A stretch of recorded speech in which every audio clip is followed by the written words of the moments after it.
Hola queridas amigas y amigos artenautas, bienvenidos a un nuevo capítulo de El Auriga del Arte. Hoy vamos a dar una sencilla clase de historia, también de arte y naturalmente de historia del arte. Porque, bueno, os voy a confesar una cosa, el Renacimiento es mi estilo artístico preferido. Quizá no es ningún secreto, porque creo que es el estilo del que más vídeos tengo en mi canal. Por cierto, que si los queréis ver todos, hay una lista de reproducción que podéis ver aquí, en este enlace.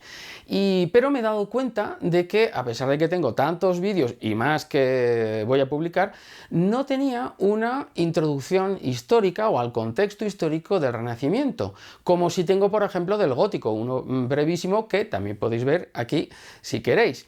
Entonces, bueno, me he decidido a hablar de ese contexto histórico, pero de una forma muy breve y muy sencilla. Para empezar, os quiero distinguir entre dos conceptos que son de los que voy a hablar hoy, que no son exactamente lo mismo, pero que están íntimamente relacionados, como veremos. Por un lado, tenemos la Edad Moderna y por otro, el Renacimiento. Empiezo por esto último. ¿Qué es el Renacimiento? Se entiende por Renacimiento ese periodo de recuperación cultural inspirada en la antigüedad clásica, en la cultura clásica de las antiguas Grecia y Roma, que nació en Italia a finales del siglo XIV y sobre todo en el siglo XV, y se desarrolló y se extendió por toda Europa a lo largo de los siglos XV y XVI.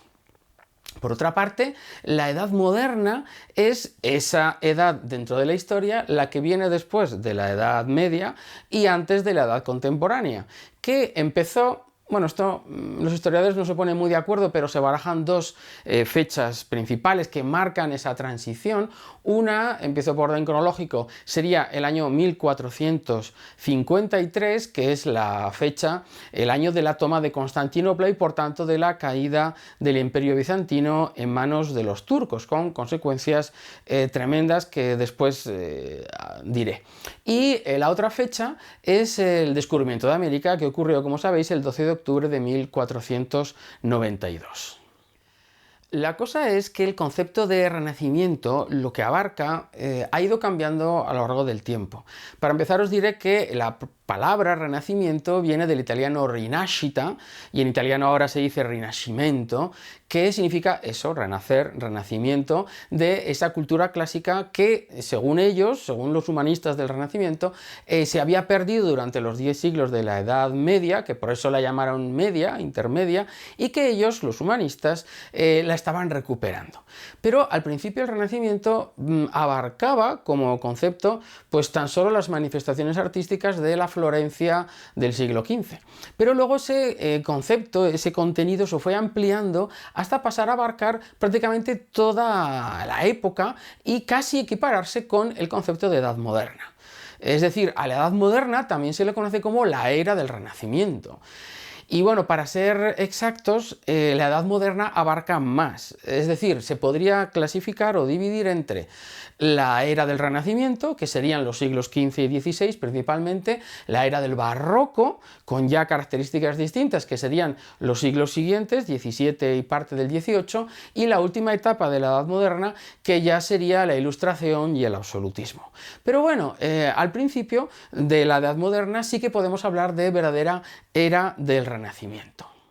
En la Edad Moderna se produjo tal cantidad de cambios a todos los niveles, político, demográfico, económico, religioso, cultural, artístico, científico, y tan profundos cambios que realmente merecen que aquí se marque el inicio de una nueva edad o etapa dentro de la historia. Os los voy a resumir brevemente y de una forma muy simple. Os he preparado también un sencillísimo mapa conceptual para que se tenga muy claro y os lo voy a proyectar también. Entonces, por ejemplo, desde el punto de vista geográfico y científico, esta es la era de los grandes descubrimientos geográficos. ¿Por qué se produjeron? Pues una serie de factores. Para empezar, esa caída de Constantinopla había impedido las rutas comerciales que había entre Occidente y Oriente, o entre Oriente y Occidente, la ruta de la seda, la ruta de las especias. Entonces, al no poder pasar ya por ahí, porque estaban en medio los turcos, que eran enemigos de los cristianos, pues se vieron obligados a buscar nuevas rutas comerciales, primero circunnavegando África y luego finalmente pues a través del Atlántico, como hizo gracias a Colón, ¿no? Entonces, bueno, eso unido a los nuevos avances técnicos, por ejemplo, el uso de la brújula, el perfeccionamiento del astrolabio, que era un instrumento creado e inventado por los árabes, por los musulmanes, pues todo ello y junto con las nuevas técnicas de navegación, los nuevos barcos, etcétera, permitió que se descubrieran nuevas tierras, incluso un nuevo continente, como sabemos, gracias a Cristóbal Colón, aunque curiosamente Cristóforo Colombo, después de 4 viajes que hizo a este nuevo continente, nunca admitió que había llegado a un continente nuevo. Él creyó que estaba en las Indias, es decir, en Asia. Fue Amerigo Vespucci, otro italiano, el que realmente se percató, se dio cuenta de que era un continente nuevo y gracias a eso se llama América. Esta serie de descubrimientos, a su vez, provocaron una serie de consecuencias de vital importancia para la sociedad occidental. Por ejemplo, se amplió el conocimiento del mundo, cambiando un poco el concepto del mundo mismo. A su vez, estimuló la propia ciencia para inventar nuevas técnicas que permitieran esos descubrimientos y esas navegaciones. A nivel político se crearon como consecuencia económico, como consecuencia de todo el oro que venía de América y estas colonias, se crearon grandes imperios coloniales que fueron, por ejemplo, los de Portugal o el imperio hispánico de España, donde nunca se ponía el sol, como decía. Y eso a su vez provocó pues, otras consecuencias políticas, como son el nacimiento de un nuevo concepto de Estado, que se conoce como Estado moderno, que está basado en la monarquía autoritaria. Frente a la monarquía feudal, que era más bien débil, esta se refuerza más y se vuelve, pues eso, más autoritaria, con un sistema más organizado de recaudación de impuestos, un ejército permanente y otras cosas. Y, por ejemplo, desde el punto de vista religioso también hubo cambios extraordinarios, porque por primera vez después de muchos siglos se rompe la unidad religiosa que había en Europa. Ello fue provocado por la Reforma Protestante de personas como Martín Lutero o Calvino, entre otros, y entonces se creó por ahí una crisis, una ruptura que dio lugar a otras ramificaciones del cristianismo y dio lugar también a una contrarreforma católica que tuvo también enormes repercusiones para la historia y también para el arte. Y finalmente, desde el punto de vista cultural, que es lo que más me interesa en estos momentos, hubo también unos cambios tremendos de repercusiones, bueno, que llegan hasta nuestros días. Esos cambios fueron propiciados primero por una cuestión filosófica, podríamos decir, porque se pasó del teocentrismo medieval, os recuerdo que era ese concepto que decía que todo en la sociedad, en el pensamiento de las personas giraba en torno a Dios y a la religión, se fue pasando poco a poco al antropocentrismo, es decir, un concepto en el que toda la cultura y el conocimiento se basa o se centra en el ser humano. Esto fue un proceso gradual que empezó en la Baja Edad Media, bueno, con el renacer urbano de los siglos XII, XIII y XIV, con el surgimiento de las universidades laicas, es decir, que no dependían de la Iglesia, y entonces la gente empezó a pensar por sí mismas y no a fiarse solamente de las escrituras, y buscaban el conocimiento mediante la observación directa de la naturaleza. Eso propició el desarrollo de la ciencia y en el Renacimiento, en el periodo este que nos ocupa, dio lugar al surgimiento de un nuevo movimiento o corriente de pensamiento que se llamó el humanismo, centrado, como decíamos, en el ser humano, con una rama filosófica muy chula que es el neoplatonismo, luego lo mencionaré otra vez, y todo esto tuvo unas consecuencias tremendas en el arte, en todas sus manifestaciones, por ejemplo en arquitectura, con los grandes arquitectos del Quattrocento italiano como Filippo Brunelleschi o Leon Battista Alberti, se recuperó las proporciones del ser humano aplicadas a los edificios, proporciones como el número áureo o divina proporción, que es un número que estudió, por ejemplo, Leonardo en este hombre vitruviano y que también ya se utilizaba, por ejemplo, en las pirámides pirámides de Egipto, eso se supo después, o en el Partenón de Atenas, por ejemplo, y en las artes plásticas, como escultura o pintura, pues también se recuperan, por supuesto, las proporciones correctas y perfectas del ser humano.